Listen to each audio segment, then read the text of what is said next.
Hi guys, I'm what you need, and you know this is boxing news. We're gonna talk some fresh news uh right off the press, man.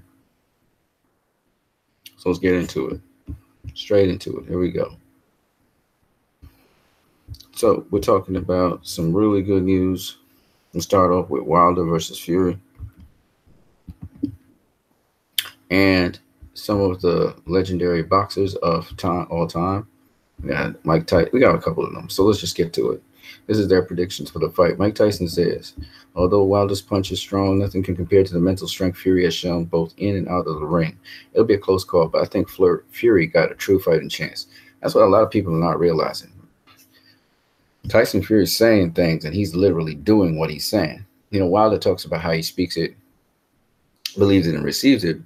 But Tyson Fury are the same cloth. I mean, Fury is doing things nobody expects him to do. And so far, Fury seems to be in really great fighting shape. He came down in weight. He's beaten, depression to some degree, and he's out there fighting. So you gotta ask yourself. Everybody's talking about Wilder, and Wilder knocking out Fury, and I'm saying to myself, wait, hold on a second, now.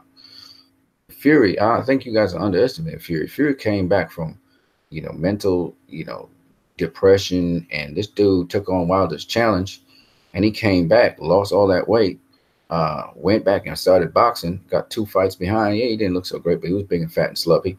Got into ridiculous fighting shape, and the dude is coming to face Wilder. It's like, okay, you want to face me? Let's go. All right. You got to ask yourself, a guy who come from all of that, he gonna just go and lay down in the ring? I don't think so.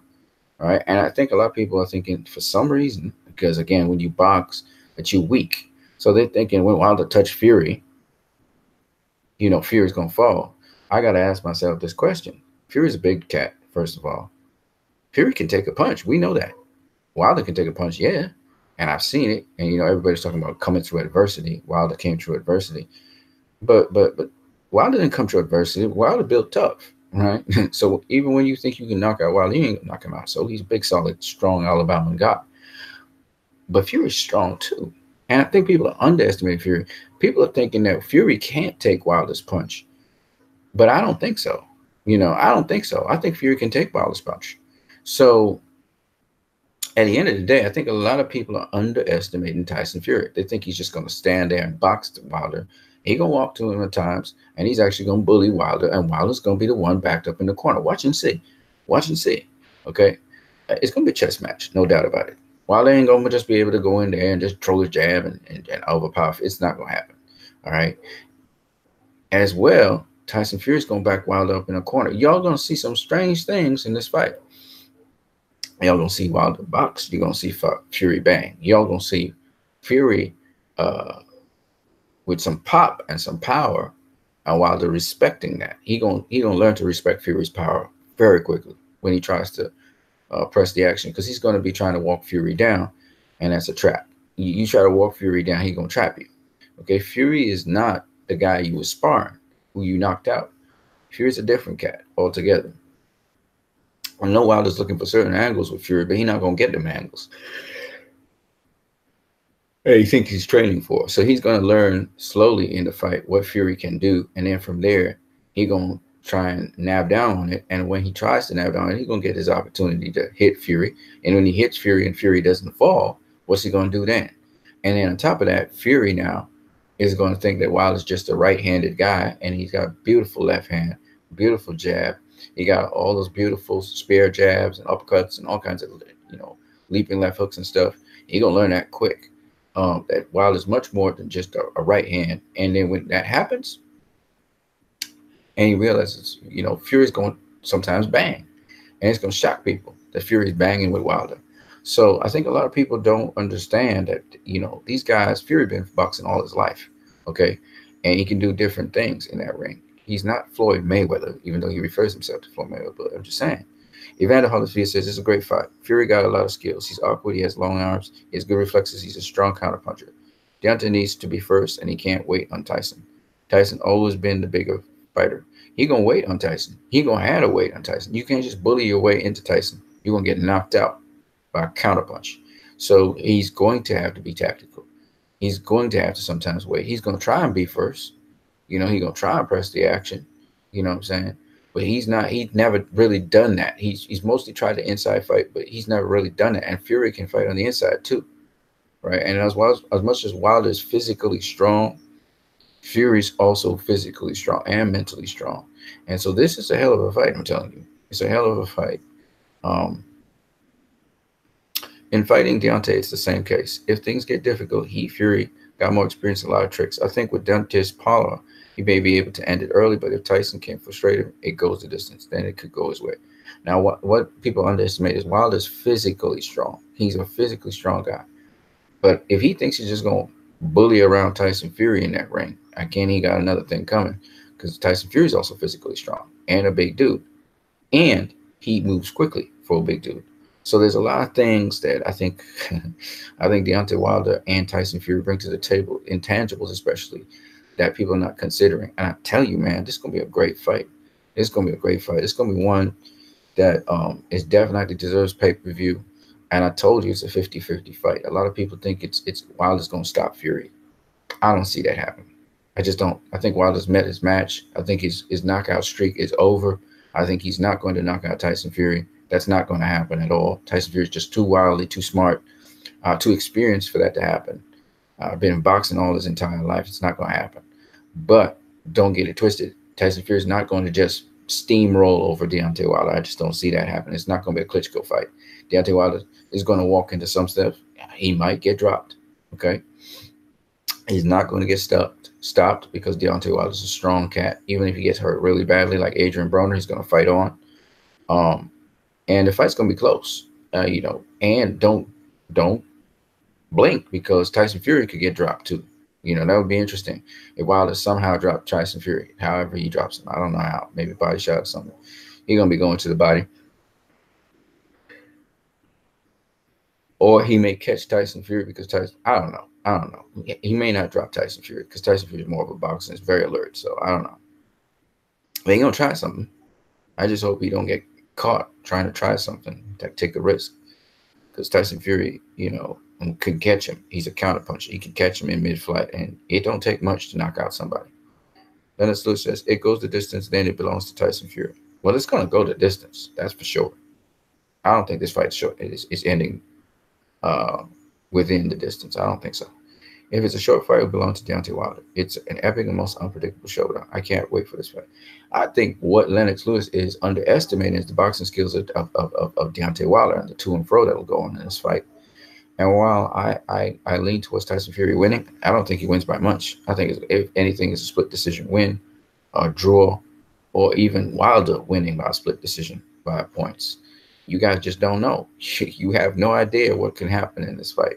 Anything is possible with those two, and they're so unpredictable and they're so different in their styles. Even though I think Tyson has the more complete style, I think it comes down to that. I think Wilder's going to try to impose his will at a certain point, and you're going to realize, no, I can't just impose my will by physically trying to impose myself on Tyson and get knocked out.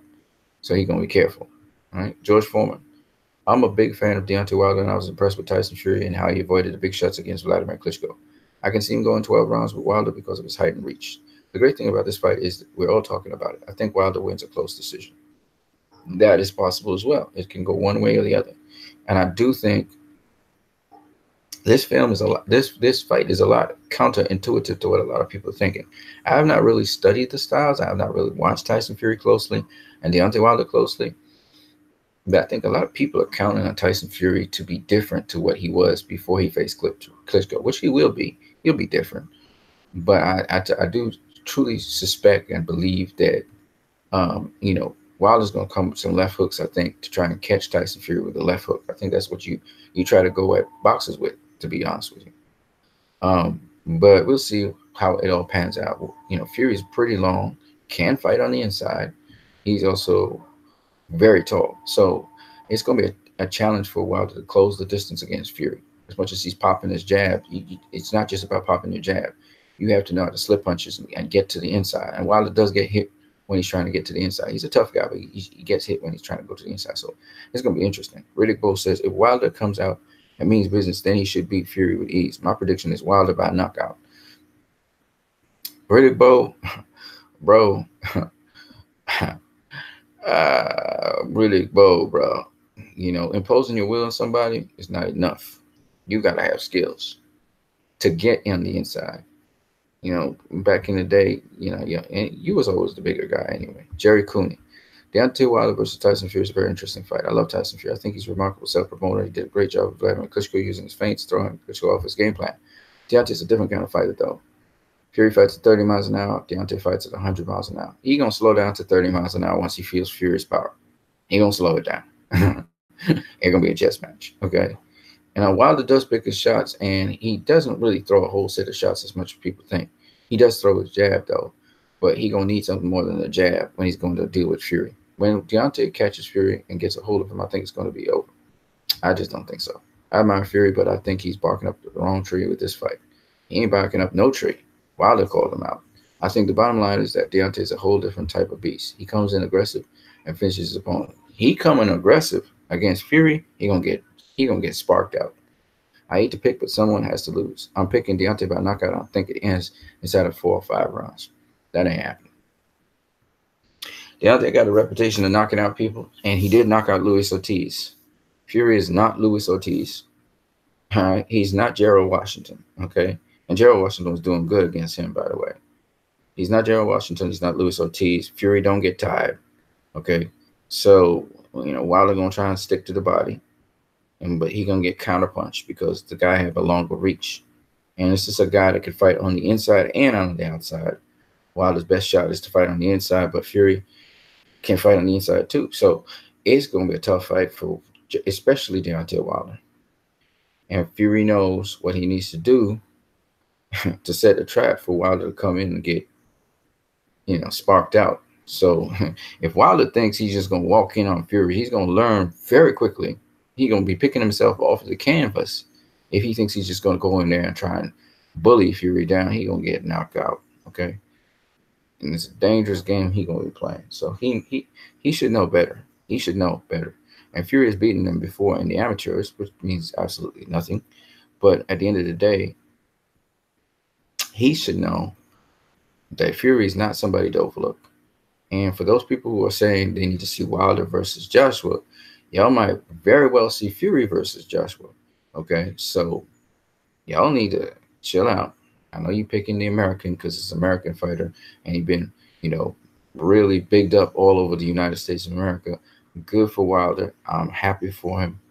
But Fury ain't going, I mean, Fury's not going to allow Wilder to bully him. I can guarantee you that. And he ain't going to be afraid of Wilder's power. Y'all going to get shocked when Fury starts to trade with Wilder. But in a sensible way. He's going to sensibly trade with Wilder. And that's going to open up his counterpunching ability to spark Wilder out if Wilder don't understand what's going on. Wilder needs to try and limit how much he trades with Fury on the outside. On the inside, he try and do some work on the inside, try to get something going on the inside, try to work the body of Fury if he can get to the body. It's not as easy as you think to get to the body of Fury. And Fury's got traps like crazy, okay? He can walk to you and set a trap. So you got to be careful. Fury's dangerous in this fight, very dangerous. And Wilder is a guy, he's strong and everything, but I mean, it don't matter how strong you are. You can get sparked out, and he can be doing the skanky leg like he could be doing the skanky leg like Adrian Broner did against Marcos Maidana real easy with Fury, because Fury will set you up. He gonna feint you one way and then hit you with the shot another way. Oh, you know, you doing the skanky leg. You was the one walking him down. All of a sudden, you doing the skanky leg. You know what I mean? It can happen real quick and real fast.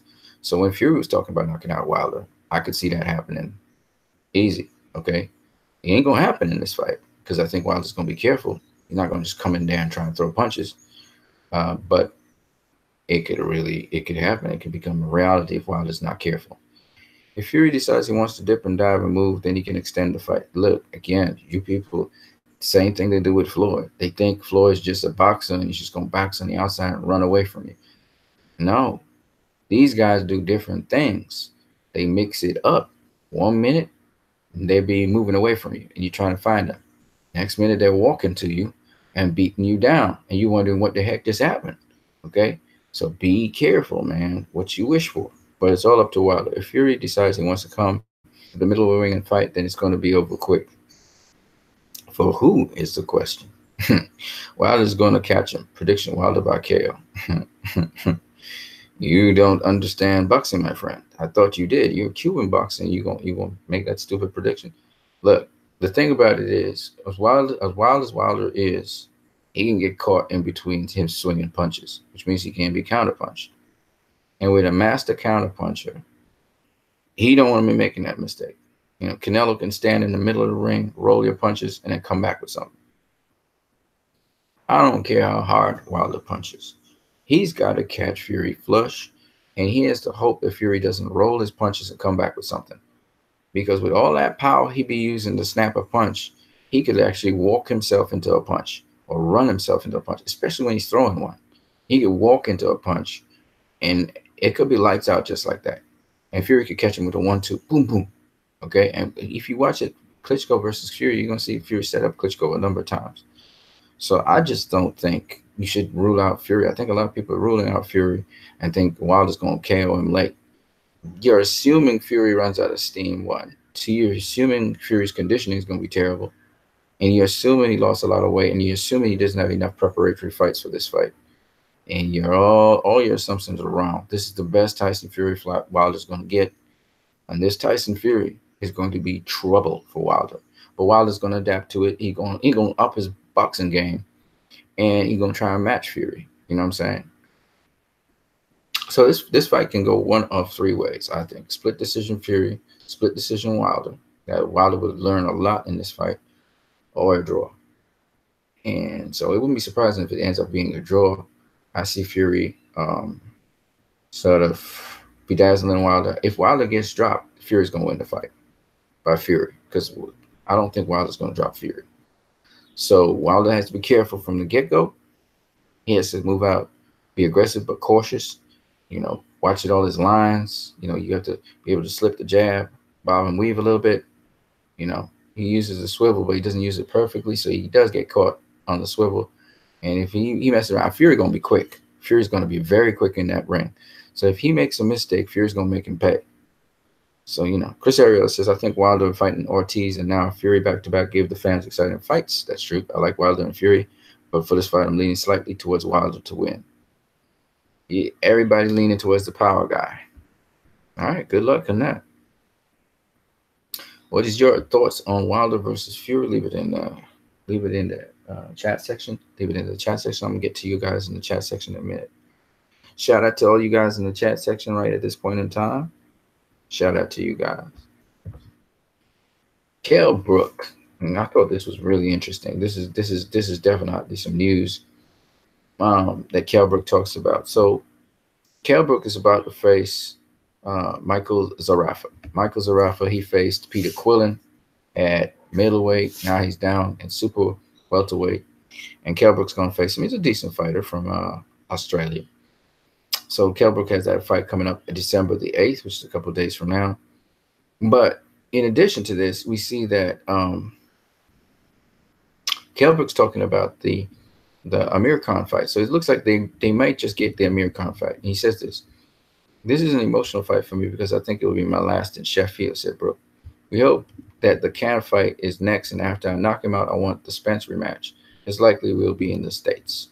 The other huge fights out there for me at welterweight. There are other huge fights for me out up there at welterweight. Sean Porter holds the WBC belt, and there are the big names like Keith Thurman and Danny Garcia. And I stopped and I paused for a minute because I realized he's saying, "What? You're going back down to welterweight?" That's what I'm hearing, right? I'm like, you ain't too big for welterweight. You were up at super welterweight. Why would you come down to welterweight? You know. And super welterweight was interesting because it's kind of wide open for Kell Brook. You would have names like Lara and guys like Charlo and just a whole bunch of names. He should stay up at super welterweight, I was thinking. So if he comes down at welterweight, then we're going to have Kell Brook in the mix as well, back at welterweight once again. And if he can get his eyes in order, it should be an interesting pot right there. That's going to be the most lucrative putt out there. Now, noteworthy, Kell talked about all those names. He did not mention Terrence Crawford. All right. And that's interesting. And this is is what a guy here on YouTube was saying. This dude here, Blood Sports TV, Blue Blood Sports TV. I think he's also on Blood. He was like, you know, Kell Brook called out all the welterweights, but he won't call out Terrence Crawford. I don't know if this dude's trying to insinuate that Terrence Crawford is the big baddie of a welterweight division, but if he hasn't been paying attention, he ain't call out Terrence Crawford because Terrence Crawford's with Top Rank. And so it's kind of stupid when I listen to these guys talk about he ain't call out Terrence Crawford. Like, dude's with Top Rank. And Top Rank has a reputation of not making fights with everybody else. All right? So which is why Kell Brook just didn't even mention Terrence Crawford. It's not that he's being ducked or avoided. It's that Terrence Crawford's with Top Rank. You got to deal with Bob Arum. Bob Arum don't want to do no fight with nobody across the aisle. At least that's what we see until just recently.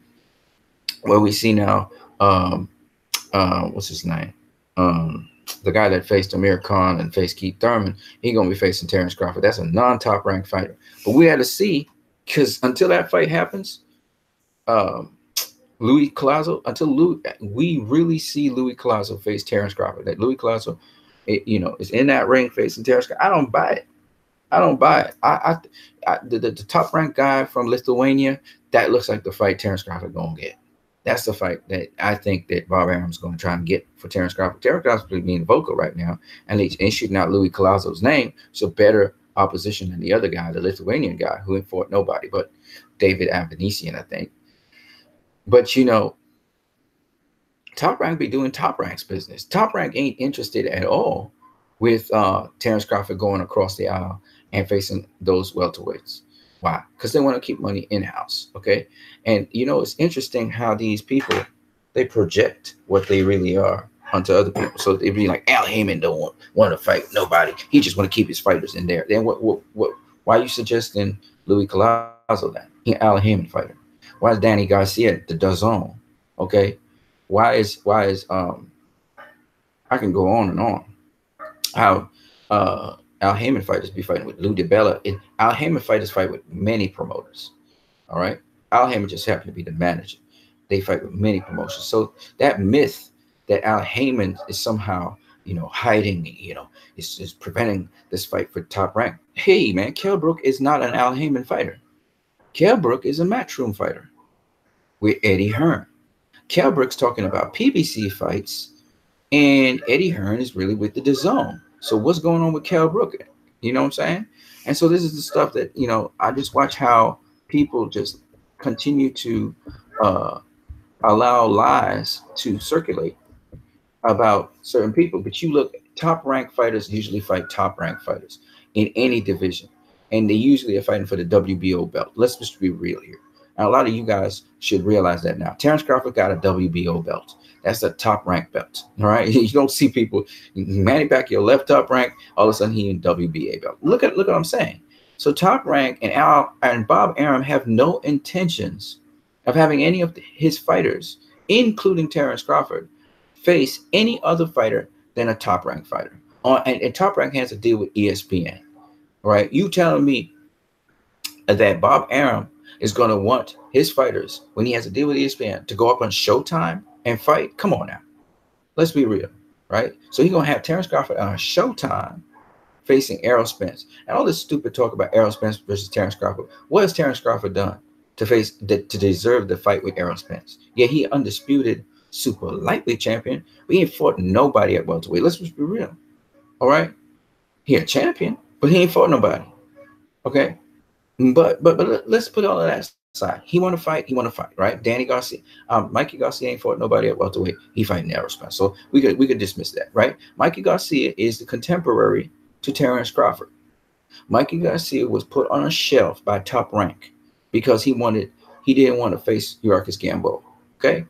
Because they wanted to sign a 2-year extension of his contract.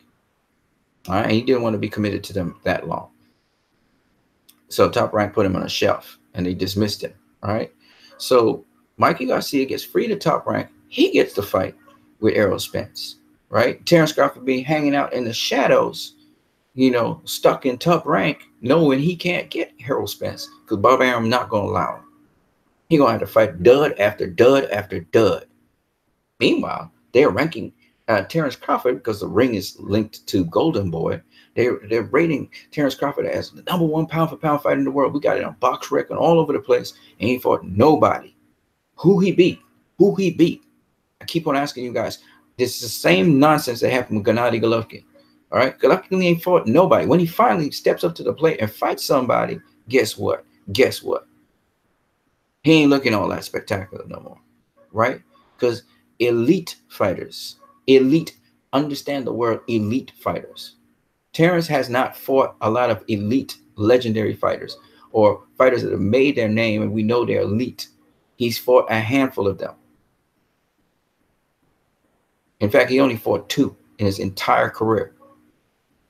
And they are Euricus Gamboa, and we got to consider Ricky Burns, because Ricky Burns is a multiple weight class champion. All right, so we have to call him borderline elite. He's really B-level, but that's okay. He's more like a Lamont Peterson, but that's okay. It's cool. He's never faced a Danny Garcia. He's never faced a Keith Thurman. He's never faced a Sean Porter. He's never faced an Errol Spence Jr. Never. He got skills. He can switch hit and stuff. But he has not fought but a handful of elite fighters, and that was a long time ago at lightweight. So why is it you guys are rating this guy above? Because he's knocking out people? Who is he knocking out? Now, he has knocked out some good fighters when he was in super lightweight, early in his career. Later on, he'd be fighting some slow guys, man. Some guys who can't even get their guard back in place to have proper defense. You know, he'd be fighting guys that should be dispatched earlier. You know what I'm saying? Nobody's studying Terrence Crawford and that WBO title. Nobody's interested in a WBO title. Nobody. That's why Kell Brook didn't mention Terrence Crawford, because Terrence Crawford to him is nobody. You know what I'm saying? He's dealing with the real welterweights. So, for blue blood boxing and blood boxing, get your facts straight, homie. Know your boxing. And a lot of y'all don't know your boxing, man. All right. So Kell Brook's talking about Zarafa, and then he's talking about the possibilities. He obviously wants that Amir Khan fight. Hopefully he gets it. You know what I'm saying? And then they have some other cards here. He'll be fighting Sheffield. I hope he gets out of England and goes to the United States and really starts to fight fights, man, because he living in his comfort zone. Adonis Stevenson says, I want to prove I'm still king. I'll KO Gvozdyk. You going for the KO, brother? You're going to get KO'd because you're not ready. As I said before on Pound for Pound Boxing Report, this dude ain't ready. This dude is not ready. Okay? He don't get knocked out. So, and he's talking about being an undisputed champion. Dude, that's 3 more fights. And you could have been an undisputed champion a long time ago, way back in the days before Andre Ward even moved into the division. So you're not serious about that. And you're 41 years old. You're talking fluff out of your mouth, man. You ain't going to be able to handle Alida Alvarez. He's going to knock your tail out. You couldn't handle Badou Jack. You can't even handle Gvozdyk. Gvozdyk is going to beat you up. You know, 41-year-old man in a young boy sport. He doesn't know when to leave. So Gvozdyk going to teach you. You're going to get beat up. You're going to get knocked out. And then you're going to leave the sport. Because you didn't understand. Badou Jack was not a light heavyweight. Gvozdyk is. And he got, you know, a simple style. He's very simple. It's 1-2s and 1-2-3-4s and stuff. And go to the body, go to the head. Keep nice range and distance. Got nice long arm length. But you saw what he did to the Cuban. He going to beat you up bad, bro. You're going to get knocked out. All right? Adonis Stevenson, you stayed in boxing too long. This was a time when you should have left the game. You ain't going to be ready for this dude. And you're going to get beat up bad. All right? You already got beat up by Badou Jack. You're going to get beat up by Gvozdyk. And I predict Gvozdyk stops him late in the fight. Gvozdyk going to break him down to the body and to the head. He counted on a straight left. First of all, your straight left takes forever to land. You've been landing some body shots. I give you your props on that.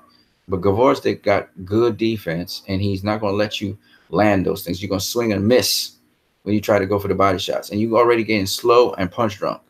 So I don't know what's wrong with Adonis Stevenson. He should get out the game and get out of it now. This should be his last fight. Otherwise, he's going to get hurt real bad, and you're going to have Parkinson's or something, man. I'm hoping the guy doesn't beat you up so bad that you can't function properly after that fight. You got slurred speech and stuff. I'm hoping the ref will stop the fight early because this is going to be a slaughter. Gvozdyk, when he starts to rain the pain on you, and he's very, very quick, and he lands a lot of combinations. He starts raining that pain on you, bro, you're going to be on your back. All right? So, Superman about to get murdered. And this is going to be an assault. All right? And I'm telling people again, this is when a boxer needs to know they need to leave the sport. You got beat up by Battle Jack. You're looking for another payday. That's one payday too many. You're going to get beat up bad. And he's not just going to look old. You know, when Floyd beat up Arturo Gatti, it was just like an assassination. That's what's going to happen in this fight. Gvozdyk, I watched that book of Gvozdyk. I saw what he can do, you know. And Gvozdyk's just he's going to run the route. You know, it's going to start off like a boxing match and stuff, but he's going to run the route on Stevenson, and he's going to beat him up bad. You know, bad. This dude's going to get beat up bad. He's going to get bloodied and everything. You're going to get beat up bad, worse than anybody else that ever get beat you up.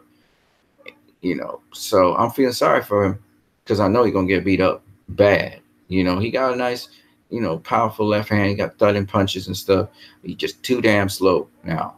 In the game, Battle Jack was a little light heavyweight. This is not a little light heavyweight. You're going to get beat up bad, bro. Bad. You have nothing to prove. You should have just got out the game. Alec Khabib. So Khabib Nurmagomedov. Khabib Magomedov was the UFC champion that beat Conor McGregor. He's looking for a fight with Floyd, man. He is looking. So Floyd got all these unusual matchups. His career, in this part of his career where he's an old dude, he's smart enough to know he shouldn't go into a boxing ring and face a boxer right now. He need to, you know, mix it up, make it fun. And I saw Roy Jones Jr., you know, taking on the challenge of, you know, Michael B. Jordan. And I like that. Michael B. Jordan decided, I want to go fight Roy Jones Jr. Now, that's a good thing. And they want to do it a full-fledged match, whatever. Khabib versus Floyd. It's another MMA fighter facing Floyd Mayweather. That would be very interesting. And so, you know, these are fights that a 41-year-old guy can handle because you've been in boxing a long time. You're getting old. You know what I mean? So, you know, mixing it up, making it fun. You're fighting all kinds of different people from all different types of styles of combat sports. That can get interesting. Of course, you're challenging them in boxing because that's all you know. But it gets interesting because I remember Roy Jones Jr. wanted to face Anderson Silva in a boxing match. You know, Roy was the guy that I thought opened our imagination to something like that. And as to see Floyd actually executing that now is quite interesting. And, you know, we saw Conor McGregor fight Floyd. You know, Conor McGregor was a bad boy at the time. He was, you know, the name in the UFC. And he, you know, was the baddest dude on the planet, they said. And he came up and he fought Floyd. And same thing with Roy Jones Jr., you know, wanted to fight Anderson Silva, never got the opportunity. Floyd got the opportunity to fight, you know, Conor McGregor made the fight happen. Say what you want. I mean, I know it wasn't a full-fledged boxing match, but it was a beautiful crossover in a way. This is something that Roy wanted to do. I see Roy getting offers again to face a guy, Michael B. Jordan. If I was Roy, man, I'd try to make it happen. You know, you may have to link up with a really big promotional company to make it happen. So it makes enough dollars and makes enough sense. But, you know, if Roy starts doing that stuff, I think that's where his career should be. He should retire from boxing, pull out of the real fighting guys, and, you know, just face these guys because he's been facing some tubs recently. So might as well face somebody who is a recognized name, like Michael B. Jordan, who just, you know, did Creed 2. So, you know, face Michael B. Jordan. Let's get it on, baby. Let's get it on. You know, on an undercard of, you know, maybe a Mayweather pay-per-view, maybe Mayweather versus Khabib, and, you know, Roy versus, I don't know if Roy would want to do that, but, you know, somehow if the numbers make sense, they should do something like that, a double header where you just have crossover fights. That would be beautiful. UFC fighters versus, you know, boxers, and see how it works out. Maybe it helps the UFC fighters. Sometimes UFC fighters might even beat boxers on the undercard. You never know. But at the end of the day, you know, this would be something nice to watch. Something nice to watch. Just something different, you know what I mean? So Khabib got to clear it out with McGregor. They got a dispute going on, and that's sorted out December the 10th. And once once they can, deal with each other, I like that. Khabib talks about God here. He says everything's possible, just as McGregor and I feuded, so we can reconcile. Khabib said, "Who are we not to forgive one another when the Almighty forgives us?" So he talked about God and everything. It's pretty cool, about forgiveness and stuff like that. So yeah, that's an interesting fight again to talk about in the news. I want to hear what you guys' views on that is. And Julian Williams, he plans to, showcase himself under the card where Jarrett Hurd is going to be on that card. So I think Jarrett Hurd is on the undercard of, if I'm not mistaken, Fury versus Wilder. And J-Rock, he wants to, show his skills again. So he'll be facing Castro, some dude named Castro, and see what he can do there in that fight. I think Julio Cesar Chavez Jr. and Alfredo Angulo, they've been moved from the card because something happened to Julio Cesar Chavez Jr. I don't know. He pulled out of the fight. I don't know why. And so J-Rock is on that undercard. So we'll see what this Philly fighter can do.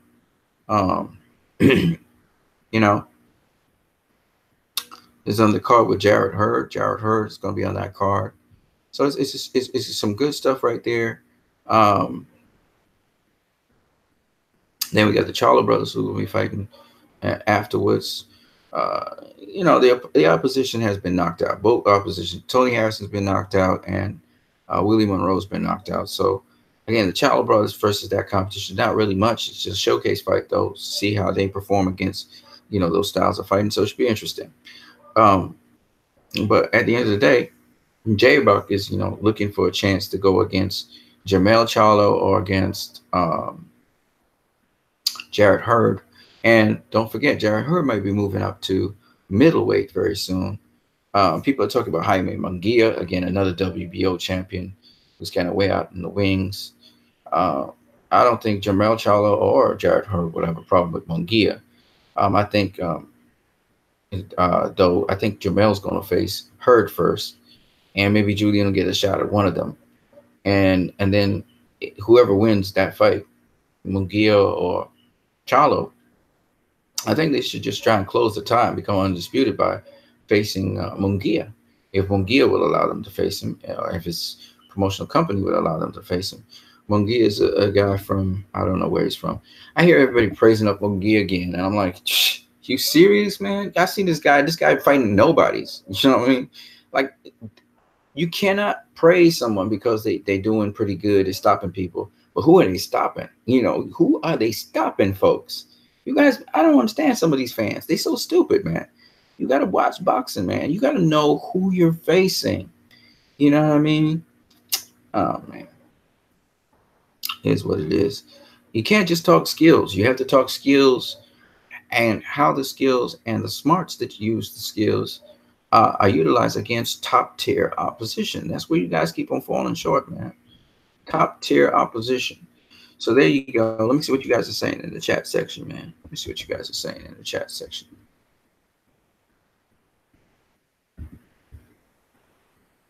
Some people, man. I don't understand, man. Some people. So it's 5:24 in the afternoon.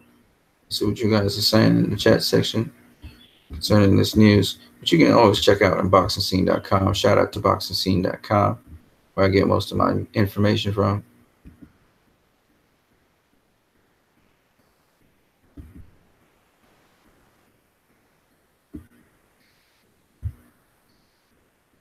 All right.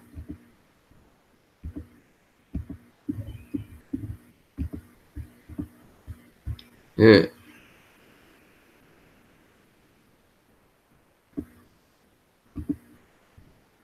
All right, so, okay. I thought somebody would have been in the chat section talking. I see people liking the stuff in my chat section, but I don't see nobody talking in my chat section.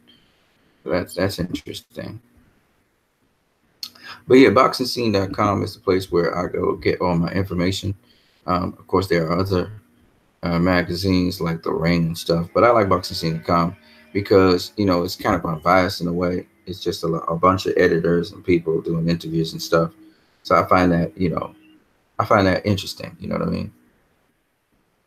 Oh, let's just keep on talking more boxing news because there's a lot more. So in the upcoming Wilder versus Fury fight, and of course Jeff Horn is also on that weekend going to be facing Anthony Mundine. The judges that have been picked for this fight, the California State Athletic Commission has approved England's Phil Edwards, so there's going to be an English fighter there. The United States Alejandro Rochin, and Canada's Robert Tapper to judge the 12-round fight. I don't know none of these judges. It should be interesting. And Jack Reese will be the referee for the fight. So Jack Reese is the referee. You can see that, man, Fury is just so much taller than Wilder. It's going to be interesting, I'm telling you, man. It's going to be an interesting fight. We'll see how it turns out. We'll see how it turns out. Hopefully them guys can get a drink with one another after the fight is done. So it seems as though we get some background on these judges. So Edwards of Preston, England has worked 4 Fury fights, twice solely as a judge and twice as a referee judge, in accordance with the British Boxing Board of Control, BBC, regulations. A referee also serves as the judge for non-title fights. Edwards previously was assigned to judge one of Wilder's fights. Wilder stopped England's Audley Harrison in the first round of April 2013 match at Sheffield Arena in Sheffield, England. So Wilder had actually gone all the way to England. That's cool. Rochin, who's the American judge of Chula Vista, California, and Tapper of Winnipeg, Canada, have not judged fights involving Wilder or Fury. Oh, so that's the first time they're going to be doing that. Okay, that's interesting. Most recently, Edwards was the referee judge of Fury's technical knockout of Sefer Seferi on June 9th at Manchester Arena in Manchester, England. Fury's first fight, 2.5 years, wasn't remotely competitive, and Switzerland's Seferi declined to continue following the 4th round.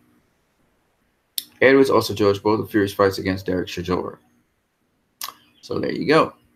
In his most noteworthy recent bout, Edwards scored American Maurice Hooker against Terry Flanagan. That 12-round fight for the then vacant WBO junior welterweight title was contested June 9th at the Manchester Arena in Manchester, England, Flanagan's hometown. So he both judged Fury's fight that night and Hooker and Flanagan's fight. That's cool. All right, man. Rochin scored the most significant recent fight he judged, Brandon Adams versus Shenton Mosley Jr. A shutout for Brandon Adams. That was Brandon Adams beat him in the Contender. So he was a judge in the Contender, I guess. Completely controlled the action against Mosley in a 10-round middleweight fight, the final of the 5th season of the Contender. Tapper hasn't judged a fight since scoring Alexander Usyk 115-113, victor over Maris Bredis in the 12-round cruiserweight title unification fight January 22nd in Riga, Latvia, Bredis' hometown. Ukraine's Usyk defeated Bredis by majority decision on the semifinals of the World Boxing Super Series cruiserweight tournament. Remember the Super Series, yeah. But there you go. He was there to score the fight where Wilder defeated Bermane Stiverne by scores of 120-107, 19-108, 118-109. January 2015 wins the WBC title. He was knocked out. He has knocked out 7 straight opponents, including Stiverne in the first round of their rematch, since appointing Stiverne at the MGM Grand Garden Arena in Las Vegas. And there he saw Wilder outbox Stiverne using his length and his jab. So, yeah, Wilder can box, man. I don't know what people are talking about. All right, so I said Jeff Horn and Anthony Mundine, they're going to be fighting each other. It's going to be an ESPN Plus. And it's going to be this weekend. It's 3:30 a.m. Eastern Standard Time. And they enter the ring at around 6:30 a.m. Eastern Standard Time. Oh, the stream begins at 3:30. Okay. They'll enter the ring at 6:30 a.m. Eastern Standard Time. I'm not really interested in this fight, but you guys we can always know about the results of that later on.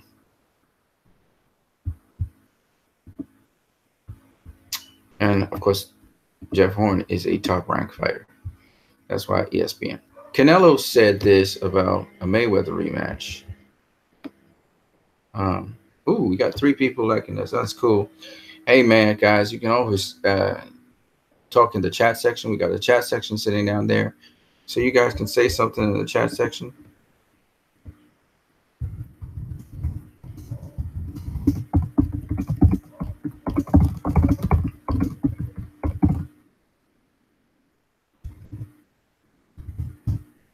Yeah. So Canelo's calling out Floyd. This is funny. Huh. Here's what Canelo had to say. So Alvarez revealed during a press conference call on Tuesday that he wouldn't be able to get lower than 160 pounds, even for what would be a very lucrative second fight against Floyd Mayweather. The Mexican superstar suffered the lone loss of his career against Mayweather in a junior middleweight match 5 years ago in Las Vegas. I guess someone asked him, "I can't go down further than 160 pounds," says Alvarez, who will make his super middleweight debut December 15th against WBA world champ Rocky Fielding at Madison Square Garden. Now, first of all, he's a regular champion. He's not the real champion. The real champion is Callum Smith, okay? So people stop talking that. If that fight were to take place, says Canelo, it would have to be at 160 pounds. So clearly Canelo has no interest in facing Floyd. Basically saying, man, Floyd would be too small for me. So let's just forget about that. I think that's what you're basically saying. I guess they asked him a question. That's why. The 28-year-old Alvarez repeatedly has expressed a desire to face Mayweather again. 41-year-old Mayweather retired for the third time following his 10th round stoppage of UFC superstar Conor McGregor on August 2017 in Las Vegas. And by the way, Conor McGregor outweighed Floyd 173 pounds to Floyd's 150 something, I think it was. So, I mean, McGregor was the bigger dude in there. Wasn't the stronger dude, but he was a bigger dude. Speculation persists that the undefeated Mayweather will come out of retirement again for another rematch, a second showdown with Manny Pacquiao. I suspect so too. That would require the Philippines Pacquiao 67-39 KOs to defeat Adrian Broner in their Showtime pay-per-view main event January 19th at the MGM Grand Arena in Las Vegas. Regardless, Mayweather never has boxed above the junior middleweight limit of 154 pounds, the limit for his wins against Oscar De La Hoya, Mika Cotto, and McGregor. See? When Mayweather and Alvarez fought in September 2003, Mayweather made Alvarez weigh in even lower than the junior middleweight limit of 154 pounds. Their contracted weight for that 12-round championship was 152 pounds. And let's not forget Canelo offered to come in at 150 pounds about 3 years before. Alvarez moved up to middleweight 2 years later for his victory over Cotto. That WBC middleweight title bout was contested a contracted limit of 155 pounds, though 5 pounds below the middleweight maximum of 160. And let's not forget, he's the lineal champion as well. Canelo's the lineal champion because he beat Cotto. They stripped him of the WBC belt because he said he was not going to go face Golovkin because the negotiations fell through. Came back, beat Golovkin, got back his belts.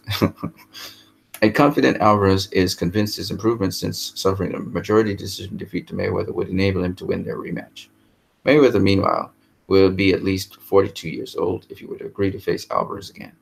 The 5-division champion is much closer in age to Pacquiao, who will turn 40 on December the 17th. Them boys is ancient. Pacquiao's ancient, and Floyd is ancient. And Floyd ain't the same Floyd that we know. I don't know if Floyd it would be interesting to see Floyd face Pacquiao a second time. It's definitely going to have more contact in it. And he'll have to approach Pacquiao a little bit differently. So I would love to see that fight. Because Floyd's pretty old. So if that's what they're gearing up to, then they should do it. Alvarez says, "I'm a more complete fighter now. It'll be much more competitive." You can't say you win. I have more experience. I have improved a lot, so it would be different. It was experience who defeated me that night, and that's why it was a boring fight as well, because he didn't really do much to me either. It wasn't boring. Can't be boring. A smaller guy beating up a bigger guy, walking him down. That's not boring. So it was experience, and I have more experience now, and I'm a much more mature fighter. I'm better than the fighter who fought that night. That's true. I agree with that. Doesn't mean you're going to win, and you know that. That's why you ain't said you were going to win. Mayweather won their fight convincingly, but one judge, C.J. Ross, somehow scored the action even. Craig Metcalfe, 117-111, Dave Moretti, 116-112. Credited Mayweather winning 9 and 8 rounds, respectively. All right, so you guys can talk about that. Mayweather and Canelo. Canelo can try, he can cry, he can scream, he can shout. At the end of the day, you know, it really don't matter. He'd probably never get that rematch. Or he may. Who knows? Just never know. But Mayweather's an old guy. So I don't know. I don't know how long Mayweather's going to put up with, he's doing circus acts right now, which is cool. But as to a legitimate fight, maybe with Pacquiao and that's it. But I just don't see him really doing legitimate fights at that old age that he's at. He's bigger and he's strong, but I just don't see it. Okay, going back to Wilder versus Fury, we got some more people saying different things. Light Fitzsimmons, who's been a proponent of Deontay Wilder, he's saying, yes, as a matter of fact, Wilder will win a big heavyweight battle. Given the nature of boxing as a sport, it's not terribly surprising that fighters express confidence during interviews. In fact, it's probably far better for an athlete's health, even given the violent means by which victory is secured, that he or she entered the ring thinking success is not only imminent but guaranteed. Still, it's particularly noticeable in some instances. I recall chatting with Bernard Hopkins a few weeks before his September 2001 title match with Felix Trinidad. A fight some recall that the Puerto Rican was widely expected to win. I'll concede that I was in the consensus that saw Bernard's demise coming, but a phone conversation with him changed my mind, not only because he was cocky or arrogant or particularly poetic in charting his course to an upset, but instead because he was so completely matter-of-fact about what he was about to do. I've got a similar memory, too, from a chat with one of my favorite all-time interviews, Nate Campbell. The Galaxy Warrior was a few days out from a triple title bid against them unbeaten lightweight kingpin Juan Diaz. Again, a fight that nearly everyone considered to be a walkover for the 24-year-old. But just as with Hopkins, I hung up the phone with zero hesitation, believing the wily veteran would stymie the youngster. Thanks again to how straight and confident he played his role as the spoiler. Ladies and gentlemen, it seems to be happening again, this time with Deontay Wilder. Granted, the circumstances are a bit different this time, given that Wilder's an unbeaten champion making his 8th title defense, and Fury is a former title holder whose lineal claim stretches tenuously back to curiously bamboozled Vlad Klitschko 3 years ago in Dusseldorf. Wilder's a legitimate, if not prohibited, favorite, and I picked him from the moment the fight was signed. But after a 15-minute chat during which the Bronze Bomber's voice rarely raised beyond a hush, my inkling transformed to a full-on no-doubter. He'll have some trouble sleeping, I can promise you that, Wilder said. The closer we get to the fight night, the closer he gets to realizing I'm going to be touching him, putting these hands on him, the worse he'll feel about it, and the more trouble he'll know he's in. Fight night, for those not paying attention, is Saturday night. The Englishman went off the personal and professional rails soon after his career-definer against Klitschko, and has only recently returned for 2 decisive, if not exactly devastating, wins against lesser fights, Francisco Planeta and Sefer Seferi. Wilder and Fury are listed 2nd and 5th by the independent World Boxing Rankings, behind Joshua and separated by Alexander Povetkin and Dillian White. Meanwhile, Fury is considered the number 3 challenger to Wilder's throne by the WBC. Fury's tall and he can move. He got a lot of ability, Wilder said, but he can't punch. He punches like he's got pillows in his gloves. That's one advantage I definitely have, the extreme power. I don't know about that. Extreme power, he said, that will lead to the aforementioned insomnia. Why do people depend on their power so much? I just don't get that. He doesn't like to get touched, especially on the body, and he knows that I'm going to touch him, Wilder says. I'm going to touch him like no one ever has touched him. It's a reality now, man. It's something he can't get away from. He knows I'm the baddest man on the planet. I'm agile, mobile, and hostile. I'm coming for him. So everybody's building up Wilder. And Fury knocks Wilder down, chops him down, beats him. What are you all guys going to say, man? What are you guys going to say? Anyway, here are this week's legit title fight schedule. So on Wednesday, we have the WBA mini flyweight title in Thailand, and Thamanoon Thiomatron is going to face Brian Ross, the number 1 WBA challenger. On Saturday, the IBO, WBA super welterweight, junior middleweight titles is going to happen in Los Angeles, California, where Jarrett Hurd faces Jason Welborn. That's going to be good. We got a vacant IBF mini flyweight title again. These small little guys, Mark Barriga versus Carlos Lacuna. And we got a WBC heavyweight title, of course, with Deontay Wilder and Tyson Fury. All that's happening on Saturday, as well as you're going to have the WBC light heavyweight title with Adonis Stevens versus Alexander Gvozdyk, where Adonis Stevenson is going to be RIP. Rest in peace, Adonis. So basically, we got 3 pretty good fights over the weekend. We're going to have the Jarrett Hurd fight, which is a feature showcase fight, on which the undercard we're going to also have. We also going to have J-Rock fighting on the undercard. And then we're also going to have Deontay Wilder versus Tyson Fury on that night, as well as Adonis Stevenson versus Alexander Gvozdyk. So I wish them the best with that. On Sunday, we're going to have forget that. That's not a real title. So that's basically it. You know what I'm saying? So you guys, let me know what you think about this and about the fight so far. I've been talking like nonstop.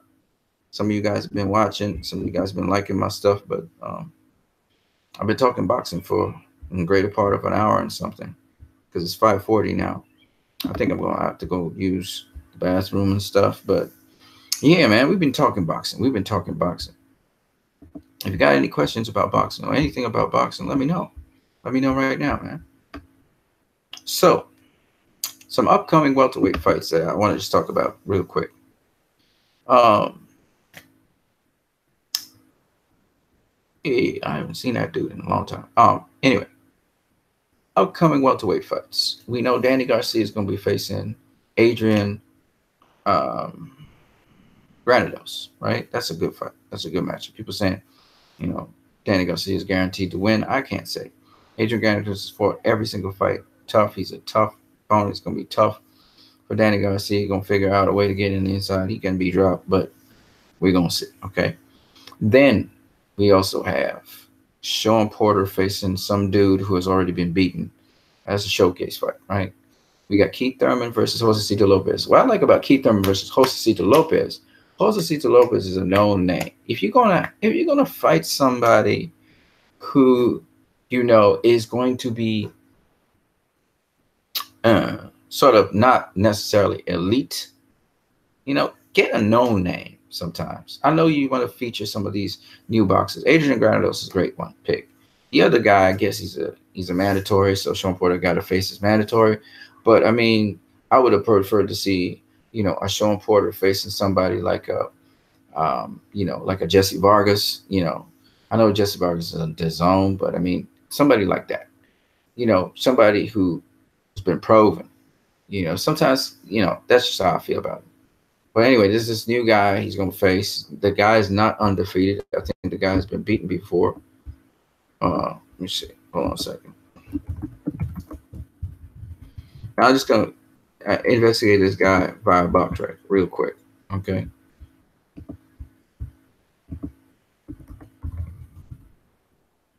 You know, Porter versus that guy is not necessarily something that interests me too much. But it's nice, again, to get sometimes with these exhibition matches. Yeah. Yordenis Ugas is the guy. Okay. Now, let me tell you a little bit about Yordenis Ugas real quick. I mean, you got to actually look at the fights. I haven't looked at the fights. But anyway, I don't even know how this guy landed the fight. He moved up the rankings and whatever. But anyway, this dude, Ugas, he beat guys like Ray Robinson. He beat Thomas Delorme, who just recently drew with Jesse Vargas. So that's a good win. I mean, it's a good win.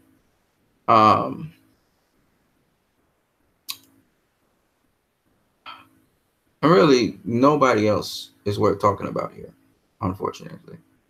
None of these guys I know. And Ugas has stopped a couple of people, but again, the people that he's been stopping, basically, Ugas ain't fought top-tier competition. He just hasn't, okay? His best competition was Thomas Delorme and Ray Robinson, okay? That's just what it is. Now, I'm not dismissing the guy, but I'm just saying he got his chance. He got his position, so I guess he earned his spot. And he's a Cuban fighter, or at least he was born in Cuba. So, you know, he got something going for him, but at the end of the day, I mean, this is just one of those fights where you're like, man, this is a downer.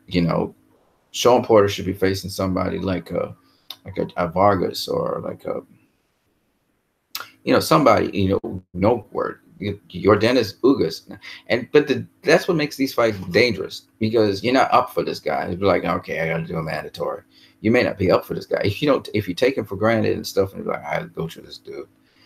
He could actually pull an upset somehow, So you do have to be careful.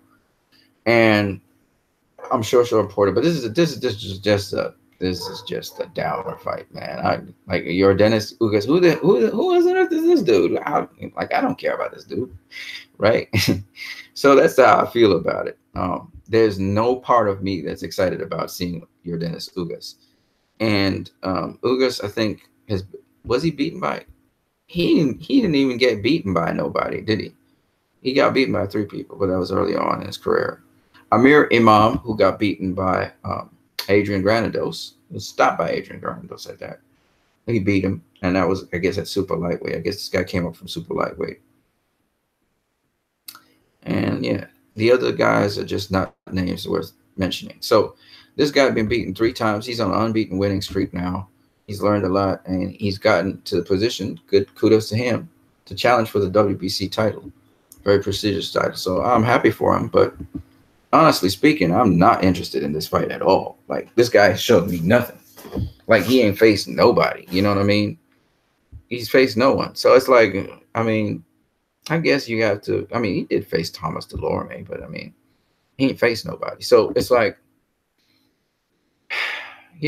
sometimes you're just like asking yourself, what's this dude doing here? What it is what it is. They got in the point system or whatever for the WBC, so he ends up being like a showcase fight for Sean Porter. But yeah, Sean Porter's facing Ugas. That is the least interesting fight of the whole set. And people talking about Ugas, and I'm like, Ugas? Who the heck is Ugas? You know what I mean? So you got Sean Porter versus Ugas. You got Danny Garcia facing a very good opponent in Adrian Granados. That's definitely a better opponent. Granados should be facing Ugas. And then we have Keith Thurman facing Josecito Lopez. And what I'm saying is Josecito Lopez is a name.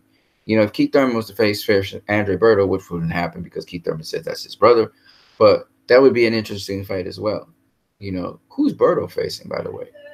Berto should be facing somebody. You know what I mean? Andre Berto should be facing somebody.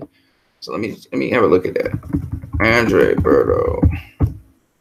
Oh, Berto's on chill state. Berto just be chilling. Oh, right. Berto just recently came off his fight against Devon Alexander. That's right. See, this Devon Alexander. Okay, Devon Alexander just recently had his fight, but I mean, Victor Ortiz. I mean, just get a name. Like Sean Porter versus Victor Ortiz would have been a good fight, because we know Victor Ortiz. Yeah, he washed up and stuff, but it's just Ugas. Who's Ugas? I mean, Errol Spence is facing Mikey Garcia. That's a great fight. So, this is the kind of stuff that you look forward to seeing in boxing. You want people who, when you go up against them, or you decide to match up against these people, it's worth your while to go up against these folk. You don't want to just go up against people who you don't want to go up against people like Ugas, like, you know what I mean? And Trump would be like, I got to face my mandatory. You going up against Ugas. You could have faced Errol Spence. Give Ugas step aside money and go fight Errol Spence. You know what I'm saying? Ugas, come on, man. Like, come on, man. You know what I mean? It's just like, man, just, get the Errol Spence fight, So I understand why some people are like, man, Sean's ducking Errol Spence. He's not ducking Errol Spence. He got to face this Ugas dude. But I know it's hilarious to talk about, but and then there's Amir Khan, who's just kind of hanging around. I don't know what Amir Khan's doing of late. He faced an opponent, I can't remember who it was. But just like Ugas, Sean Porter be like, Ugas? Who's Ugas? It's mandatory. I'd be like, what? Dude, I'm trying to build a legacy. I don't want no Ugas. Because Sean been doing back-to-back really good fights, So Ugas would be like, Ugas. I mean, but you got better welterweights out there. But anyway, Adrian Bronos, he's got Manny Pacquiao. He got the jackpot. he gonna have some pay-per-view money on the back end, you know. So he's doing well, and so all of those fights are good. Pacquiao versus Broner, those are names. You know, Thurman versus Lopez, that's good. That's a good fight. I mean, Lopez always bring the action, always has exciting fights. And Josecito Lopez, I think, has had some good opponents. I can't remember. You know, we got Victor Ortiz there. We got, so the top tier welterweights have been doing something. And then to hear that Terrence Crawford may face Louis Collazo, that's a far cry better than whatever that Latvian guy's name is. Okay. Yeah, he's undefeated, but who he fought? Nobody. You know, it's like, okay, yeah, the guy needs to get a shot at the WBO title. I get it. You know, so that he can get a shot at, becoming a world champion. I get it. But like, sometimes you just like give the guy step aside money and just, so I'm happy that Top Rank finally is saying, because again, it's a Top Rank fight. So you asking, Terrence Crawford don't have a mandatory or something? Why he fighting these duds? No disrespect. Jose Benavidez made some noise in the division and stuff, but he was still a dud. He was undefeated, but really should have been defeated already. You know what I mean? And then the other guy who he faced, Jeff Horn, was a world champion, but a WBO world champion would mean nothing. I mean, Pacquiao is a WBA champion right now. Does Pacquiao want a rematch with Jeff Horn? Not really. He's not interested in Jeff Horn. You know what I mean? He's interested in making money and getting his fighters on, on PBC, So, Jeff Horn, he's going to be facing, forgot what the other guy's name is. I think it's at a higher weight class. Good for them. But at the end of the day, Terrence Crawford's the guy that got the lousy end of the stick. I hope he gets to face Luis Collazo. I hope Bubba Arum not just dangling a carrot in front of his face. In fact, let me go look at the box record and see if Luis Collazo landed that fight or if that's just BS. All right, Luis Collazo. Right. You look at Luis Collazo here.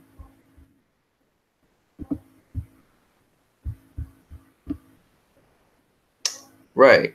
And Louis Collazo, we ain't got no Terrence Crawford mention here. All right, let me show you guys so you guys can see. There is no Terrence Crawford mention. Okay. There's Louis Collazo, but there's no Terrence Crawford mention.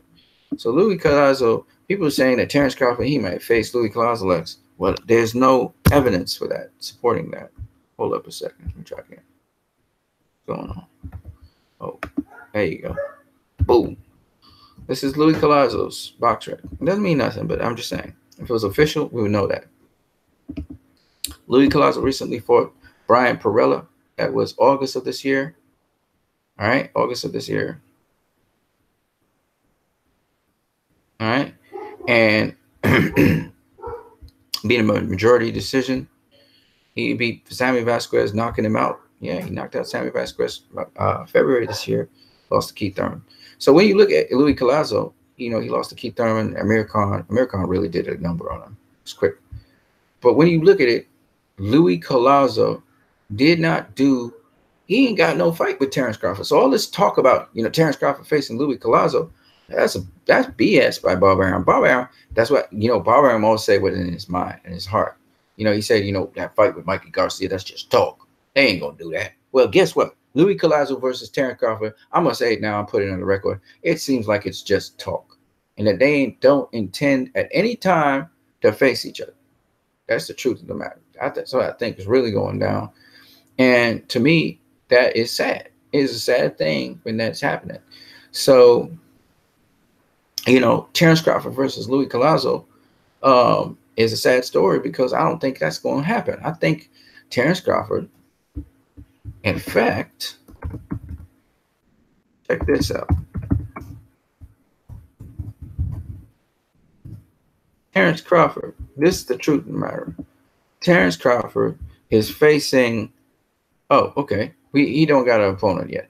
So he just faced Jose Benavidez, and that was it. Okay, fine, cool.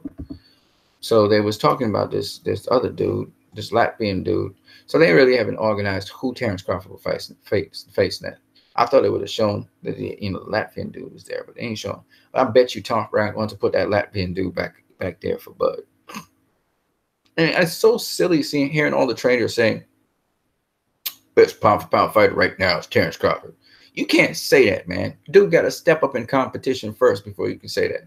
He got to show his skills hold up and his smarts hold up against higher level competition. You can't be dubbing this guy, you know, pound for pound #1 in the world. And that's the stupidness that's going on now in boxing. I'm gonna show you guys what I mean. And yeah, he was multiple weight division champion. But check this out, because you guys need to pay attention. Pay attention to who got guys who became pound for pound champions. I'm gonna start with Floyd Mayweather. I'll work my way down. I'm gonna show you guys. So Floyd Mayweather Jr. became pound for pound #1 in the world in 2007. Okay, that was the year he beat Oscar De La Hoya and he beat Ricky Hatton. There's two big names in the sport of boxing. Ricky Hatton dominated the super lightweight division. Oscar De La Hoya was an all-time great and became a Hall of Famer. Okay, but before that, let me show you how long it took Floyd to become pound for pound #1. Fought Carlos Manuel Baldomir, fought Zab Judah, who was a legend. Zab Judah was undisputed welterweight champion of the world just before Baldomir beat him. Okay, he also faced Arturo Gatti, who was a Hall of Famer. He also faced DeMarcus Coley, who was a world champion. All right, former world champion. That's not one. Faced Jose Luis Castillo, is one of the best lightweights ever. Okay. He also faced Jesus Chavez, who became two-time world champion. Carlos Hernandez, who became world champion. Diego Corrales, who was the best super featherweight in the world. And he also faced Gennaro Hernandez. So he faced names and people with track records. Gennaro Hernandez was undefeated super featherweight, you know, multiple times super featherweight world champion, okay? And the WBC, the WBA. I don't know if he had the IBF, right? So at the end of the day, when Floyd Mayweather in 2007 became pound for pound #1 fighter in the world, okay? I think it was 2006. It was because he had a record, man. He fought names. He fought people with established records. Zab Judah, you know what I'm saying? Arturo Gatti, you know what I'm saying? You know, Jose Luis Castillo. These guys had records, man. Diego Corrales, you know what I mean? Gennaro Hernandez. You know, these guys had records on their name when he became pound for pound #1 in the world. That's not the case with Terrence Crawford. Terrence Crawford has beaten good fighters or unproven good fighters. You see what I'm saying? Unproven good fighters, not guys that have defended their titles even. All right. So you cannot just dub this guy pound for pound #1 in the world. That's reckless, being reckless. I don't care who you are. And the same case for Lomachenko has a better case than Terrence Crawford. He has a better case because he has fewer fights and he's fought stiff competition. Still, he ain't fought but two fighters who have a reputation. The two fighters are Guillermo Rigondeaux, okay, and he also fought Orlando Salido, which is good. That he's another good one. There's three of them. It's Orlando Salido, Guillermo Rigondeaux, and I forgot his name. He was lightweight world champion, and he's been consistent. He was the best lightweight world champion. You can talk about that guy, Lomachenko, in the equation, but he still can't be called pound for pound #1 because he still hasn't done enough work. All right, you don't just get to be pound for pound #1 just like that. Okay, so the guy who's pound for pound #1 in this world right now, it's between guys like Manny Pacquiao, Canelo Alvarez. Them is the only two people who could be considered pound for pound #1 in this world because they got the resume and they got the, I mean, they've proven that they are the best. You know what I mean? They fought top echelon guys over and over and over again. How did Gennady Golovkin get to be pound for pound #1 on ESPN rankings? That's stupid, man. He faced Canelo and he did not win. And then he lost to Canelo. And I don't care what public sentiment says. You cannot be pound for pound #1 and you ain't beat the person. You draw with the person, but you pound for pound #1. How'd that happen? So I don't believe in that foolishness. That's politics right there. Pound for pound #1 is not just how you look against opponents. It's also who you face, who you beat. That comes first, resume first. And that tells me all about your skill sets, that your skill sets and your smarts and your determination, your will and your strength and your power and your endurance and your training and your conditioning, all of that is at an elite level where nobody can beat you because you prove it with the best. You know what I'm saying? And that's what I'm not saying. So you can't call yourself pound for pound #1. Pound for pound #1 means if I was to go in any weight class and be in any weight class, I beat everybody. That's what pound for pound #1 means. So how could that be? You know? So, I mean, come on, man. That's Floyd Mayweather. Here, I'm going to show you some other legendary greats, man. Oscar De La Hoya. Let's be real, man. We gotta talk real talk here. Oscar De La Hoya, pound for pound #1 in 2001, 2002. Okay, let me tell you why. Because Oscar De La Hoya beat all-time greats. Okay, and he started off his career rough. First guy he beat John Molina when John Molina was still something. Okay, John Molina is the dude that beat Azuma Nelson. Okay, then he beat Gennaro Hernandez. Gennaro Hernandez was undefeated. All right, went up to lightweight and he beat Gennaro Hernandez. Stopped him. Okay, and then he went on to beat Julio Cesar Chavez in 1996. This dude be beating legends. Okay, then he went on to beat Miguel Andre Gonzalez, who was undefeated at the time. They went on to beat Pernell Whitaker. Okay, Pernell Whitaker. He beat Pernell Whitaker in 1997. So when this dude ended up becoming pound for pound #1 in the world, he had beaten Pernell Whitaker, legendary Pernell Whitaker, legendary Hector Camacho, Julio Cesar Chavez Jr., Gennaro Hernandez, John Molina. You got to beat people, man. You got to beat the top, the best to be the best. So how you can tell me that's how he became a Hector Camacho, right? You got to beat the best. He rematched Julio Cesar Chavez. By then he was pound for pound #1, I think. And and this was at welterweight, and then he went on to show how legendary he was. He beat Ike Corte, Oberkar, Felix Trinidad. He lost to Felix Trinidad, and that's how he came out of it. And then he went on to face Shane Mosley. He lost to Shane Mosley. Shane Mosley became pound for pound #1 in the world, and then he went on to beat some other people. But Shane Mosley was pound for pound #1 because he jumped up 2 weight classes to beat Oscar De La Hoya. And even though Shane Mosley's lightweight career wasn't that spectacular, just the fact that Mosley beat the pound for pound #1 guy in the world, he became the pound for pound #1 guy in the world. That's another way of becoming it, And then you look at Rosie's record, it's incredible, right? So again, you have to understand these things. And Mosley was pound for pound #1 in the world for I think 2 years or 3 years or something like that. Not necessarily in a row. Bernard Hopkins became pound for pound #1 in the world, I think, because he beat Oscar. So I'm just saying, you have to watch at how you talk about these things. It's different to pay-per-view star. Oscar was a pay-per-view star. But when you talk about pound for pound #1 in the world, you got to know what you're talking about. Now, let me just show you again with Shane Mosley. I already showed you Shane Mosley. Let's just do Bernard Hopkins. Bernard Hopkins. All right, you have to earn that spot. It isn't just given to you like that because people like you or something. Bernard Hopkins was pound for pound #1 in the world, I think I can't remember if it's 2004 or what. But at the end of the day, there's a reason he was pound for pound #1 in the world. Okay? All right? So in the 90s, he was building up, he was doing the work. John David Jackson, he beat John David Jackson. He stopped him.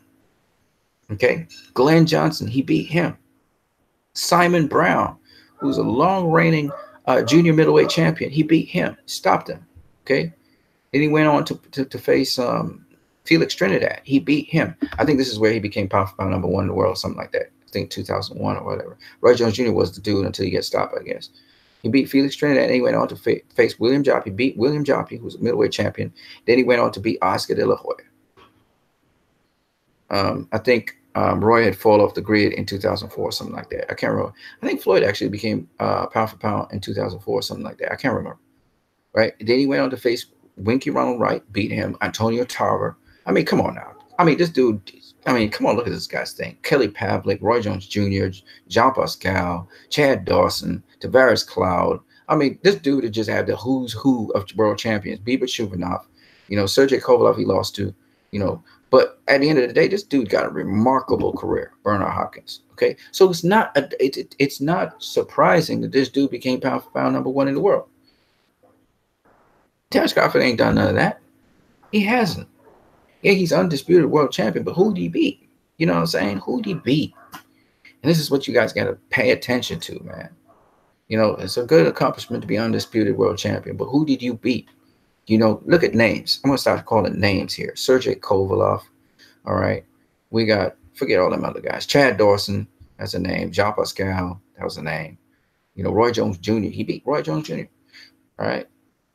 Joe Kozaki, he faced him. He lost to him, but he faced him. Winky Ronald Wright. These are names. These guys have reputations. They built reputations. Antonio Tarver, big name. Jermaine Taylor. You know what I'm saying? Oscar De La Hoya. You know what I mean? These are names. Felix Trinidad. You know what I'm saying? Simon Brown, Glenn Johnson, John David Jackson. These guys have career reputations. They became world champions. They defended their championships. They have a record, a history of being elite fighters. It wasn't a one-off thing. You know what I mean? So when you deal with that, Roy Jones Jr.'s in there again. So all I'm saying to you guys is you got to watch at what the person has to have had some sort of track record. That's, you fought people, man. You fought elite people, really the top tier of the top tier, and you did well. It's not just it's a one-off thing where it's not like what Terrence Crawford. He had the ability, he got the skills, but you got to show me. You can't just become pound for pound number one just based off of your skill. You have to face some people. You got to face some people for me to give you that. And that's what they're not doing. And people just dubbing them, pound for pound number one. It's just stupid, man. And to hear guys like Buddy McGirt say that, it disappoints me, man. Buddy McGirt should know better. He should know you have to earn that spot.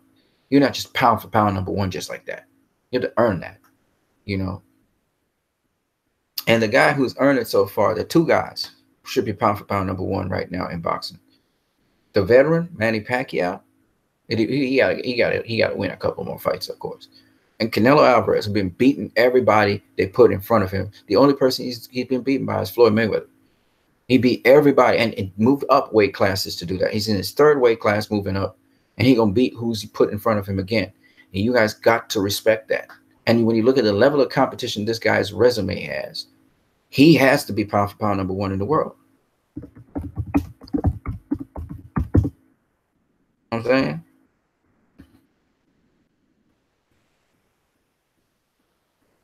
Gennady Golovkin, man. Julio Cesar Chavez Jr. is a name, but I'm not going to include him. I'm not going to include Liam Smith. I'm not going to include Amir Khan. Mika Cotto, okay? Eris Landy Lara, Floyd Mayweather Jr., Austin Trout. Them is the names that count. You got legendary fighters like Shane Mosley on his resume, but you got to include those names, man. This guy done work to become pound for pound number one in the world. Okay, he's done. He's put in the work. You don't have him secondary to guys like Lomachenko and secondary to guys like Terrence Crawford who are not proven. They still got a lot more fights to prove themselves. You know what I mean? To show that they're the best. Canelo has proven himself. So anytime I hear people say, Terrence Crawford or Lomachenko, I'm like, what are you talking about, man? What are you talking about? You got to have somebody who's proven that they pound for pound the best. If Canelo goes up against Lomachenko, y'all feel Lomachenko will beat Canelo. And I tell you, Canelo will beat Lomachenko. He'll beat him. Why? Because Canelo has faced boxers like Lomachenko in Eris Landy Lara. Okay? He's faced boxers like them. He's faced Floyd Mayweather, who's different to Lomachenko, but he faced guys like that. He'd be ready for a Lomachenko. He know he had to bully him more and beat him down.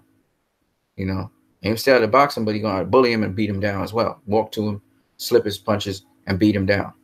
And that's the thing you guys just don't get.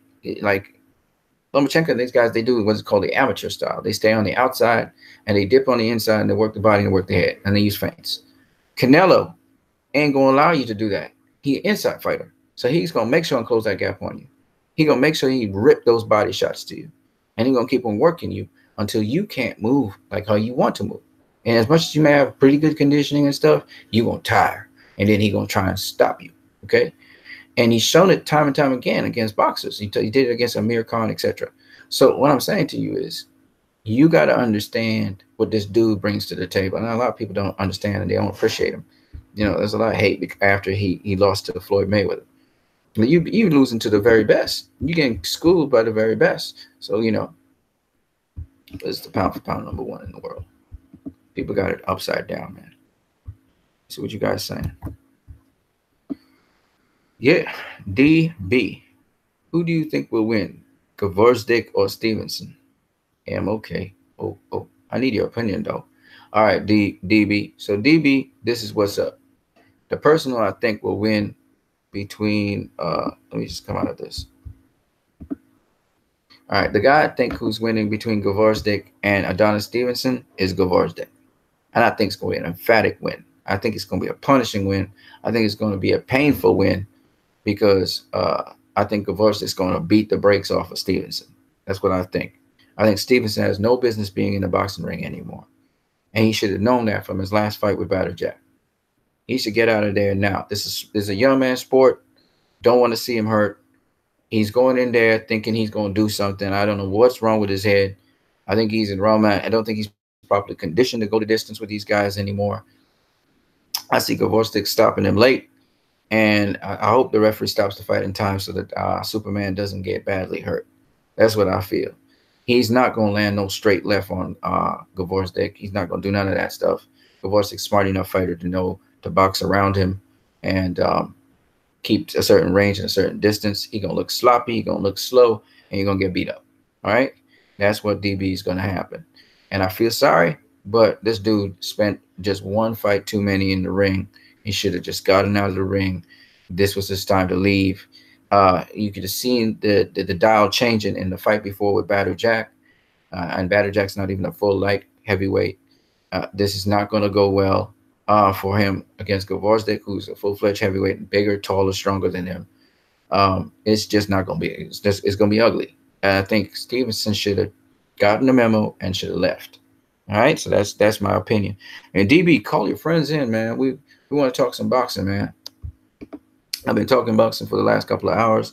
It's 6:12. I've been talking for about 2 hours straight now. Just talking straight boxing. All right. I think it's some boxers just they get too heady. Like they like the fight game so much that they stay in too long, and that's what causes them to get really badly damaged. Even Floyd Mayweather, at least Floyd is smart enough not to fight real boxers. But I think Floyd should hang it up and just consider the day and just promote boxing from here on in, and just stop trying to do fights. He's going to be 42 years old next year, February the 24th, and you still trying to fight fights. I mean, even the Manny Pacquiao fight don't sound too good for him. You know, I don't even know how he's gonna win that fight because your body is taking wear and tear. Yeah, you're getting breaks and stuff, but your body's taking wear and tear, and you know. You're not going to be able to do what you usually do eventually. So why are you even trying to persist with it? And I know he's trying to get his win column. He cannot chase. He cannot chase Wenyan Menyanothan. Okay, who's I think he's 52-0 now. Wenyan Menyanothan, WBC title. The Thailand dude.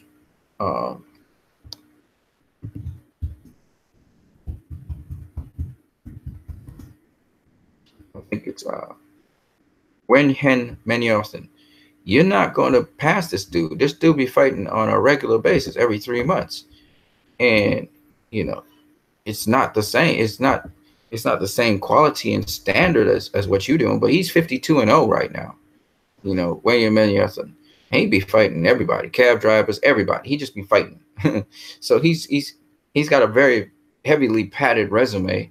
But he been fighting. He just fought a 6-rounder against a guy called Mextison Marganti. Dude be fighting really frequently. He fought like every 3 months. He's fought 3 months at a time. And he'd be 8 years world champion. He'd be fighting everybody. Okay. There was a non-title bout. It was just a stay busy bout, a 6-rounder. He fought it. Okay. So you're not going to beat this dude. This dude's going to be fighting. He might get to 100 and something fights, maybe 200 and something fights. You know, undefeated. It's very possible for this little guy to do that because he just be fighting away, and he ain't got no problems. He 5'2", and he just fighting away. So he may break a whole other record, something that Floyd will just not be able to compete with. And it doesn't look like he's gonna get beaten anytime soon. You know, and he's in Thailand. He got the WBC belt. He ain't button to get no other belt. He's not trying to unify or nothing. He just fighting, and he beating people. So it is what it is. You know. For those who don't know, as a little Thai fighter who has already broken Rocky Marciano's record. Let's see if I can show you guys. Wenyan Menyanothan. That's how I remember him as. Little guy. Here he is. He's also known as Chayafon Moonsri. Okay, but he's also known as Wenyan Menyanothan. That's his alias. 1 And yeah, he's 52-0, and he be fighting very regularly. There's nothing you can do about it. I mean, at no time, at no time will this dude slow down. So it is what it is. You know, how old is he? He's 33 years of age. So he's just gonna keep on fighting, and he don't care. He don't care about whether he's fighting good people or not. See, 6 rounder. He had another 6 rounder here. He just stayed busy. He just be fighting. So he'll fight a good fight, and then he'll fight a little. It's very padded. It's a highly padded resume. All right, he's just doing it for the numbers, I guess. Now, a lot of people will say, "Oh, that's like throwback fights." You know, it's like a throwback fight. You know, people used to just fight. That's how you get 100 and something. Okay, so if you just fighting, Floyd could just start fighting cab drivers off the side of the road, and he can get 100, 200, 400 and something, right? Without losing.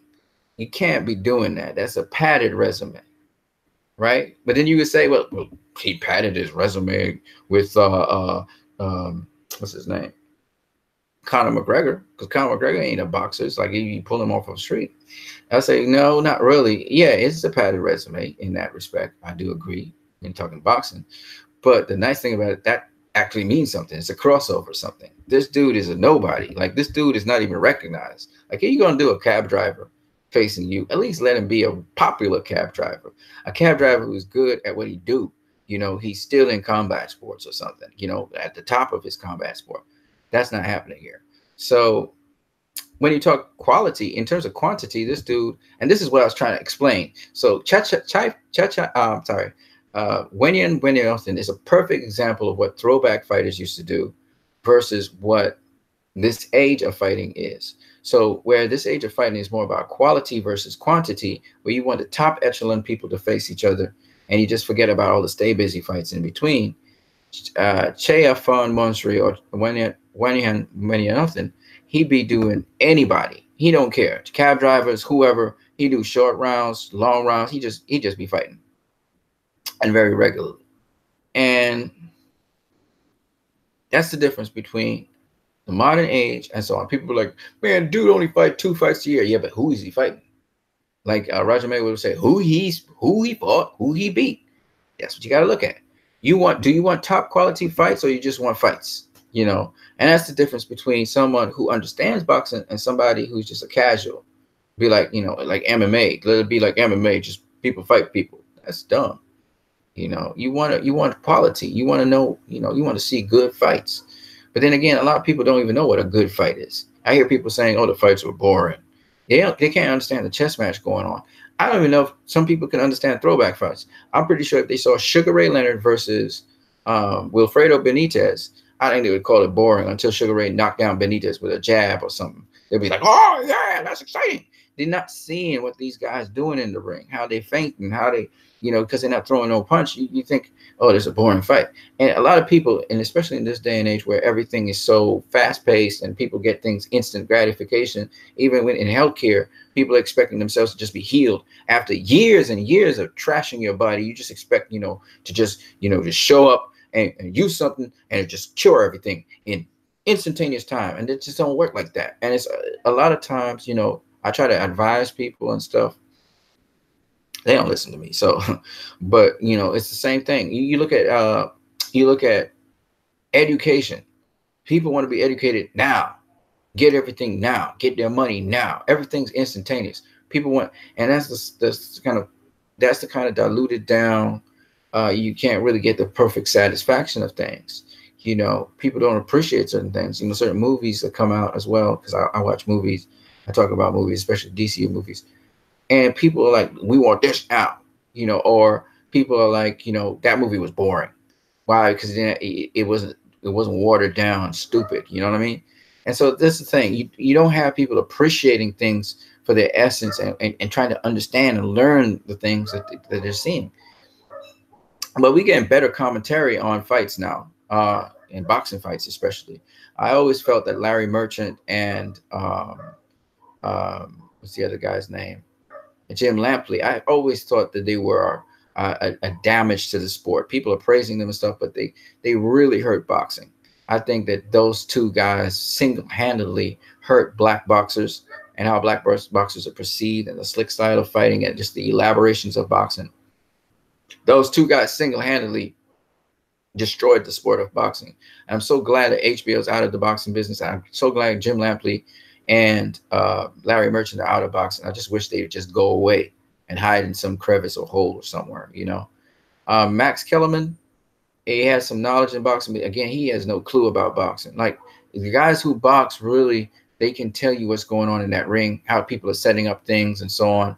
I really appreciate the guys in boxing who actually box, commenting on fights. That's why we can see, what's really going on, the intentions of certain fighters and stuff. And then you have other people who are just intellectually dishonest, and they're biased for certain fighters, and they try to downplay the work of another fighter in the ring. I hate bias reporting. I think you should just have things for the love of it, not pick some side and be just rooting for one particular person. If you're commenting on a fight, just comment on the fight. You know what I mean? So that's what I have to say about that. But yeah, so Floyd's not going to match this dude. He's not going to do it. Just forget about it. He can do some phenomenal fights and stuff, but he's never going to match this dude. This dude is on quantity. He's not really necessarily on quality all the time. So he's gonna do well, and I'm happy for him. And I think we should remember him. I kept my eyes on him all the time, and I think we should remember him for what his contribution to boxing, even though it's more about numbers than it's going to be about anything else, you know. So I just want to show you guys him, Chachai Sasaku. So we've been talking quite a lot. Ooh, you guys got questions for me? Nobody got questions, man? I see you guys watching my stuff, but you guys ain't got no questions, man. That's sad. I've been talking boxing for 2 hours and something. I'm gonna have to wrap it up now, guys, and I'm gonna have to get out of here. But I wish you guys the best. With everything that we talk about in life, I always like to bring it back to God and Jesus. You hear the boxers say, I thank the Lord. I thank God for this opportunity. Or some people even say, I thank my Lord and Savior Jesus Christ for this opportunity. I love that. Because honestly speaking, guys, boxing is to lead people out of, depression and difficult lives. A lot of people have difficult lives, and they get into boxing. Some people get into trouble, and they got into boxing, and it disciplines them. The one thing about martial arts I learned was that it disciplines you, and it actually makes you sometimes a much more calmer, peaceful person, because you have to expend all that energy all the time. And I personally appreciated that aspect of martial arts when I was a teacher, and I was helping out students. It got me all my excess energy and frustrations I could take out. It's really a good workout and everything. You really get in shape. It reminds me, I got to go check out my sensei, see if he's still alive and how is he doing. He had heart problems. That was a while back too. I hope he's okay. I don't know. I had to go and check him and see. Things have changed. So that's basically it, folks. I'm what you need. And I hope that you guys enjoyed this. Try to give you guys as much as I can on boxing. Some people are bored with what I say, but I like to give you guys the truth on boxing. Hope you guys enjoyed this video. Don't forget you can donate to the channel. Leave your comments in the comment section below to this video. If you guys have any questions, again, just leave the questions. You can check out Pound for Pound Boxing Report, Pound for Pound Boxing Report. I think the latest Pound for Pound Boxing Report issue, I'm going to tell you guys which one, what it was. Hold on a second. I'm going to get it for you so you guys know before I wrap it up, because I've been talking a lot, but I don't mind talking so much. Pound for Pound Boxing Report, ladies and gentlemen. You guys should check out Precision Striking as well. It's cool. Okay. So Paulie Malignaggi on Showtime Sports just gave his analysis of what he thinks will happen with Deontay Wilder versus Tyson Fury. So you guys can go check out that. Pound for Pound Boxing Report. I'll tell you which issue it is. It's not too long ago, so I should be able to find it really quickly. Jorge Linares, that was the guys. Jorge Linares was the guy that I was talking about that.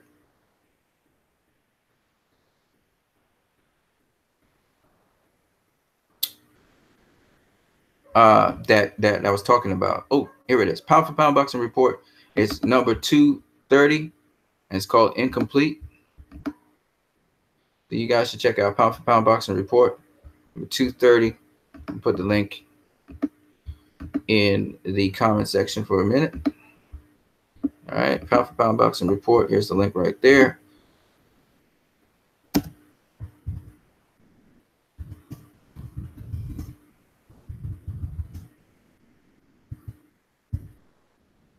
Pound for Pound boxing report number 230. It's really dope right there. So I put the link in there so you guys can check that out. I was also on that program. It was really dope. I came in kind of late, but it was cool. It was cool. Canelo Alvarez has put Mayweather on notice and says he can beat him no problem in a rematch at 160. That's funny, man. Hey, Canelo using Mayweather's name. Everybody uses Mayweather's name, man. Mayweather be the Don Donna of this era. Mayweather being retired. Mayweather just doing an exhibition match, but he's still making news. That's funny. All right, so you guys can check out the Paulie Malignaggi's analysis of Tyson Fury versus Deontay Wilder. It should be a good fight. That should be a good fight. Not gonna lie to you, it's gonna be a good fight. It's gonna be a great fight. And so this is Paulie's analysis of Wilder versus Fury. I'll put that in there for the link, so you guys can check that out on YouTube. Yeah. All right, guys, man, I got to get out of here. If you guys have anything else you want to tell me, please feel free to do so. I'm out. Peace.